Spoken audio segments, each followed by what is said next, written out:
My name is Patrick Judel. I'm a recently retired professional Counter-Strike player.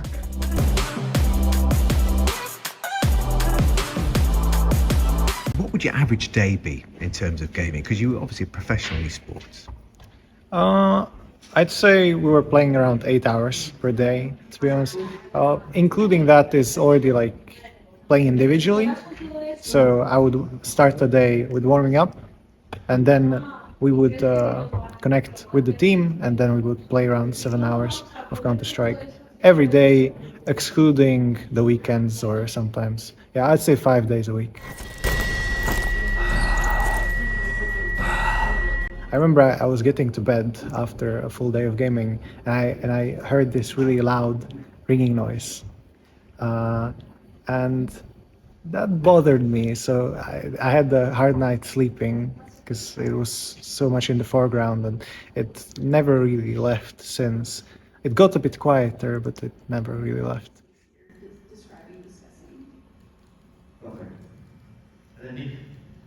What did you find so that with developing tinnitus?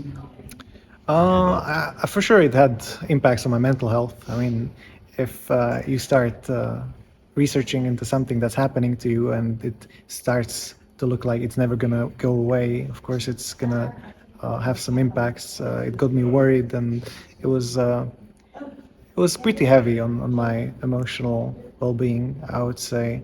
And also, I would say it led me to be a bit more paranoid about my future sound exposure. From that point when it happened, and I kind of realized what sound exposure really means, I've started to be way more. Started to pay more attention to both gaming and both sound exposure outside of gaming. Being when I go across the street and I hear a jackhammer, I kind of go around, or if I go to the movie theater, I have earplugs in, and on events I do the same. My name is Mark Lawrence, and I'm the co-chair of the Make Listening Safe workgroup for WHO and the World Hearing Forum. Why do we have this campaign? Yeah, it's a good question. I think if you look at all the regulations there are now to avoid exposure to noise in the industry, if you look at what's happening at different levels, there's a lot of activities going. But there was one thing missing. The latest research is showing that there may be 1.4 billion young people in danger because of unsafe listening. And that's in leisure time. That's listening to their music players, that's going to concerts. And that is why it's so important to have a campaign to make sure that listening is safe. Now, to be clear, we don't want to spoil the fun. I think people need to be able to enjoy music, going to concerts, everything needs to be able to happen. But in a safe way, you can do it much longer without any risk. And that's exactly what we want to do. I think the most important thing is to realize how really vulnerable we are and how mentally devastating it could be to eternally hear high-pitched sound non-stop. You just hear it when you wake up, you hear it when you go to sleep. There's always something. When you want to experience silence, there isn't such a thing as silence anymore.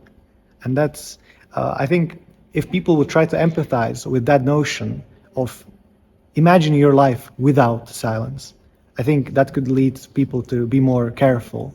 For me, a very important thing was also realizing that hearing damage can happen not as a result of one specific instance of a very loud sound, but of exposure over time of loud but not too loud sound. Your ears don't need to hurt for the sound to be loud enough to hurt you over time. I'm Alarcos Ciesa. I'm unit head for vision, hearing, rehabilitation and disability at the World Health Organization. The most important thing for young people to know is that once you lose your hearing, it will not come back. There will be approaches to address potentially the hearing loss, but you will not be able to get your hearing back. Well, there's a few steps. I think that in a lot of smart devices today, you already have the capacity to look at your exposure. All those smart devices give you signals that it's possible, and you can see, have I been listening safely? How long can I still listen, but at which level? But most people don't know. It's in there, but it's kind of hidden. So we need to promote it so people know it's there. The other point is if you go to a concert, to be honest, the average loudness level of a concert, the average dose you are getting, is in fact enough for the rest of the week if you do that in half an hour, 1 hour. And we understand that because amplified music at big venues, you need higher levels to reach the whole audience. And there's a very easy way to solve that. If you use quality hearing protection, you can still enjoy the music, but you can listen much longer.